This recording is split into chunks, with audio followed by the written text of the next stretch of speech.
ED এখন আইপ্যাকের অফিসে পৌঁছে গেছে, যেখান থেকে টাকা বাটা হয়। এই আইপ্যাকের লোকেরা আমাদের নেতাদের তৃণমূলে জয়েন করার জন্য ফোন করত। ভোটের আগেই তৃণমূলের কেচ্ছা ফাঁস করে দিল বিরোধী নেতা। তিনি বলছেন আইপ্যাকের অফিস থেকেই নাকি সমস্ত টাকা ভাগ বাটোয়ারা করা হয়। কি বিস্ফোরক অভিযোগ, একবার ভাবুন। আইপ্যাক কর্ণধার প্রতীক জৈনের বাড়ি এবং সল্টলেকের অফিসে বৃহস্পতিবার তল্লাশি চালায় ইডি বা এনফোর্সমেন্ট ডিরেক্টরেট।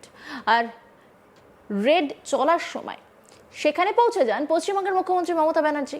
তিনি সেখান থেকে ফাইল, হার্ড ড্রাইভ এবং ফোন বের করে আনেন বলে খবর। পাশাপাশি অভিযোগ করেন যে বিজেপির হয়ে কাজ করছে ইডি। ভোটের আগে পার্টির সমস্ত তথ্য হাতিয়ে নেওয়ার জন্যই এই চক্রান্ত। শুক্রবার কোচবিহার জেলার গোপালপুর গ্রাম পঞ্চায়েত আয়োজিত পরিবর্তন সংকল্প সভার আয়োজন করে বিজেপি। আর সেই সভায় উপস্থিত ছিলেন রাজ্য বিজেপির সভাপতি শ্রমিক ভট্টাচার্য। বিজেপির দাবাং নেতা দিলীপ ঘোষ মঞ্চে বক্তব্য রাখতে উঠে দিলীপ বলেন, নরেন্দ্র মোদী যে টাকা পাঠিয়েছেন সব টাকা লুট হয়ে গেছে। মোদীজি বলেছেন অনেক হয়েছে, আর নয়। ইডি নেতার বাড়ি থেকে এখন আইপ্যাকের অফিসে পৌঁছে গেছে, যেখান থেকে টাকা বাটা হয়। এই আইপ্যাকের লোকেরা আমাদের নেতাদের তৃণমূলে জয়েন করার জন্য ফোন করত। কি বলছেন দিলীপ ঘোষ, শুনুন। চুরি করেছে রাস্তার টাকা, জলের টাকা, বাড়ির টাকা, বিদ্যুতের টাকা, গ্যাসের টাকা, তারপরে 100 দিনের কাজের টাকা, এসব টাকা নরেন্দ্র মোদী পাঠিয়েছেন এখানে। কারো বাপের টাকা নয়, দিল্লি থেকে পাঠিয়েছেন। আমাদের মতো সাধারণ গ্রামের গরিব গুরবলো, যার বাড়ি নেই বাড়ি করে দেবো, যার শৌচালয় নেই শৌচালয় করে দেবো, যার বাড়িতে গ্যাস নেই গ্যাস দেবো, মায়েদের জন্য মেয়েদের স্টাইপেন্ড দেবো, যাদের খাবার নেই এরকম 8 কোটি লোককে এখানে রেশন দেওয়া হচ্ছে। সে সব টাকা লুট হলো। মোদীজি বলেছেন অনেক হয়েছে, ঠিক আছে, এবার আর নয়। ইডি নেতার বাড়ি থেকে এখন আইপ্যাকের অফিসে পৌঁছে গেছে, যেখান থেকে টাকা বাটা হয়, টাকা দেওয়া হয় এখান থেকে। এই আইপ্যাকের লোকেরা আমাদের নেতাদের ফোন করতো, টিএমসি জয়েন করো, নাহলে বাড়িতে পুলিশ যেত, তাদের ধরে নিয়ে জয়েন করতো। বলছে তোমাকে টিকিট পাই দেবো, টাকা দাও। কয়লার টাকা, এই সমস্ত টাকা চুরি করেছে, কমপ্লেন হয়েছে, কোর্টে গেছে, তখন ইডি এসছে। এখন চিৎকার চেঁচামেচি শুরু হয়ে গেছে। একজন কার্যকর্তাকে বাড়ি থেকে পুলিশ তুলে নিয়ে গেছে, কোনো অপরাধ নাই। সে মন্ডল প্রেসিডেন্ট, শক্তি কেন্দ্র প্রমুখ, জেলা প্রেসিডেন্ট, ডায়মন্ড হারবারের জেলা প্রেসিডেন্টকে রাত্রেবেলা তুলে নিয়ে গিয়ে মারতে মারতে হুগলি নিয়ে গেছে। 1.5 মাস ধরে আটকে রেখেছে জেলে, কোনো দোষ নেই। একজন কার্যকর্তাকে তুলে নিয়ে গিয়ে হত্যা করা হয়েছে, পুকুরের ফাঁকে পুঁতে দিয়েছে, মাছ গাছে ঝুলিয়ে দিয়েছে, রাস্তায় ফেলে গেছে বস্তায় বেঁধে, আর বঙ্গোপসাগরে সাগরের ওখানে ফাঁকের মধ্যে পুঁতে ফেলেছে, ডেড বডি আমরা উদ্ধার করেছি। 250 বেশি কর্মীকে হত্যা করেছে এরা। সেই হিংসা আমরা ভুলে যাইনি, সবে তো দৌড় শুরু হয়েছে। এরপরে তিনি বলেন, যারা বাংলাদেশ থেকে ভোটার হয়েছে তাদের নাম একটাও থাকবে না, সবকটার নাম কাটা যাবে। ভয় করবেন না, একটা বিধানসভায় 30 থেকে 50 হাজার নাম বাদ যাবে। এতে করে ওরা সব উড়ে যাবে, ভুয়ো ভোটে জিততে পারবে না। তাই এবারের নির্বাচনে যারা আমাদের সমর্থক, গ্রামে গঞ্জের মানুষ অত্যাচার সহ্য করে বিজেপি করছেন, তাদেরকে বলুন এবারের ইলেকশনে আর একবার ভোটটা ভালো করে দিতে হবে। দরকার পড়লে আমরা সেন্ট্রাল ফোর্স বুথের ভিতরে রাখবো, কেউ চমকাতে পারবে না। কোচবিহার থেকে 8টা বিধায়ক দিন, কলকাতাতে বিজেপির মুখ্যমন্ত্রী হবে, আর ক্ষমতায় এলে মমতা ব্যানার্জি যা দিচ্ছেন তার থেকে অনেক বেশি দেব। কি বলেছেন দিলীপ ঘোষ, শুনুন।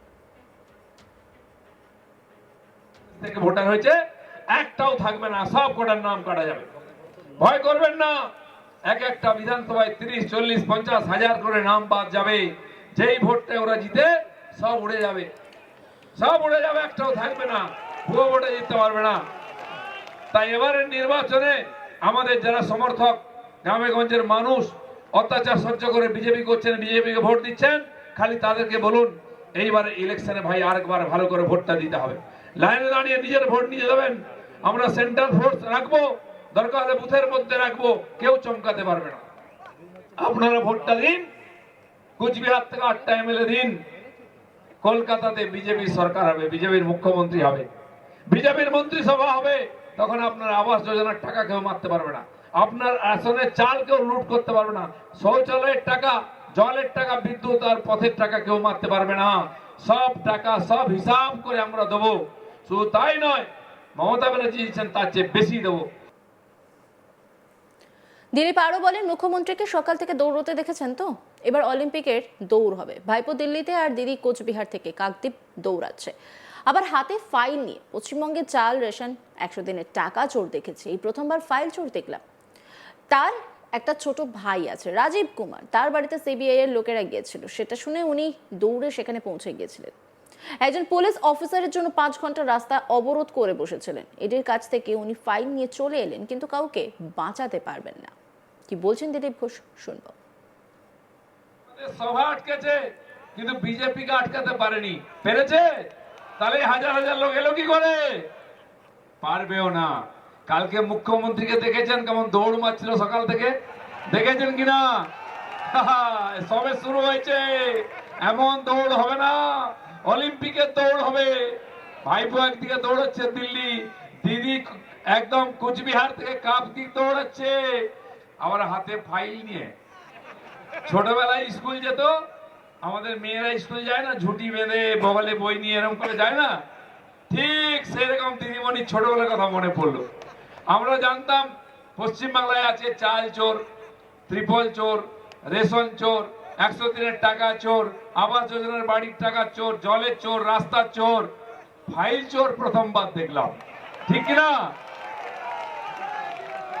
যখন টিএমসি খুব আন্দোলন করছে, সরকারে আসছে, রাস্তা রাস্তায় ছবি থাকতো সততার প্রতীক। দিদিমণি নীল পাড় সাদা শাড়ি পরে আছে, ছবি। এখন দেখতে পান, এখন দুর্নীতির প্রতীক। চুরি একটা কথা ছিল, চাই ছাগল চুরি করে, মুরগি চুরি করে। ছোটবেলায় আমরা এই সরস্বতী পুজোতে খিচুড়ি রান্না করতাম, কিছুই কিনতাম না।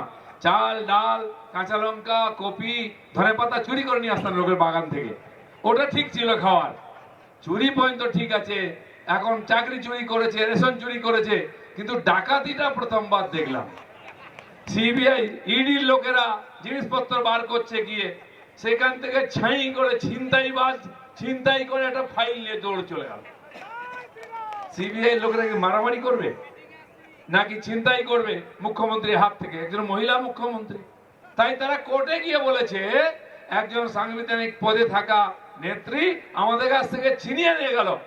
আমরা দেখেছি দিদিমণির দৌড়। একবার তার একটা ছোট ভাই আছে পুলিশ কমিশনার রাজীব কুমার, তার বাড়িতে এরকম সিবিআই লোকেরা গেছিল, সঙ্গে সঙ্গে খবর পেয়ে উনি পৌঁছে গেছিলেন দৌড়ে দৌড়ে। আমার ভাইকে ধরতে এসছো, এটা চলবে না। 5 ঘন্টা রাস্তা অবরোধ করে বসেছিলেন, 5 ঘন্টা একজন পুলিশ অফিসারের জন্য। যখন ওনার ভাইদেরকে সিবিআই ডেকেছিল, ববি হাকিম এদেরকে, সেখানে গিয়ে পৌঁছে গেছিলেন লোকজন নিয়ে ঝামেলা করুন বলে। কারণ একদিন ছেলেদের ভাইদের জন্য দৌড়েছেন, ভাইদের বাঁচাতে পারেননি, মন্ত্রীদের বাঁচাতে পারেননি। জেলে গেছেন পার্থবাবু, জ্যোতিপ্রিয় মল্লিক, আরো কতজন নামই ভুলে গেছি আমি। কেউ ছাড়া পেয়েছে, কেউ আছে। আর এবারে পার্টি বাঁচাবার জন্য গেছেন, ফাইল লুট করতে গেছেন, ইডির কাছ থেকে ছাড়িয়ে নিয়ে চলে এলেন, কিন্তু কাউকে বাঁচাতে পারবেন না। কি পারবেন? অন্যান্য খবরের আপডেটের জন্য অবশ্যই নজর রাখুন আজ তাক বাংলার ইউটিউব স্ট্রিমিং এ। লাইক, কমেন্ট, শেয়ার এবং সাবস্ক্রাইব করতে ভুলবেন না।